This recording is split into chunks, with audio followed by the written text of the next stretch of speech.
पिस्तलसह दोघे जेरबंद. फलटण शहर पोलिसांची कारवाई. 1,65,000चा मुद्देमाल जप्त. पिस्टल विक्री करण्याच्या उद्देशाने विना नंबरच्या मोटरसायकलवरून फलटण शहरात आलेल्या 2 युवकांना फलटण शहर पोलिसांनी सापळा रचून जेरबंद केले.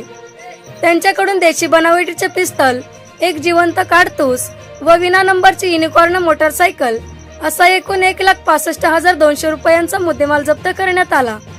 16 ऑगस्ट रोजी फलटण शहर पोलीस ठाण्याचे प्रभारी पोलीस निरीक्षक घनश्याम बल्लाळ यांना 2 इसम पिस्टल विक्री करण्याच्या उद्देशाने विना नंबरच्या युनिकॉर्न मोटरसायकलवरून फलटण शहरात येणार असल्याची गोपनीय माहिती मिळाली.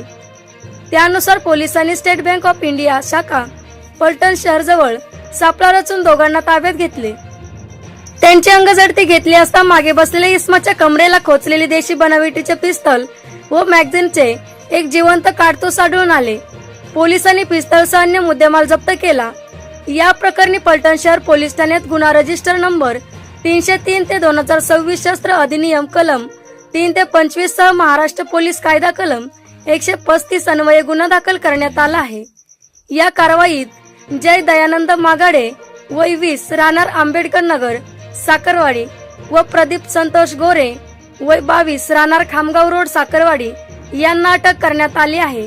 ही कारवाई पोलीस अधीक्षक निखिल पिंगळे, अप्पर पोलीस अधीक्षक डॉक्टर वैशाली कडूकर व उपविभागीय पोलीस अधिकारी धन्यकुमार गोडसे यांच्या मार्गदर्शनाखाली प्रभारी पोलीस निरीक्षक घनश्याम बल्लाळ, सह पोलीस निरीक्षक मिठू जगदाळे, सह पोलीस निरीक्षक SV शिंदे व DB पथकाने केली. पुढील तपास सह पोलीस निरीक्षक शिंदे करीत आहेत. झुंजार न्यूज महाराष्ट्र प्रतिनिधी महेश गायकवाड, फलटण.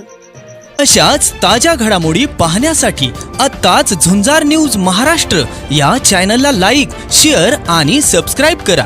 झुंजार न्यूज महाराष्ट्र.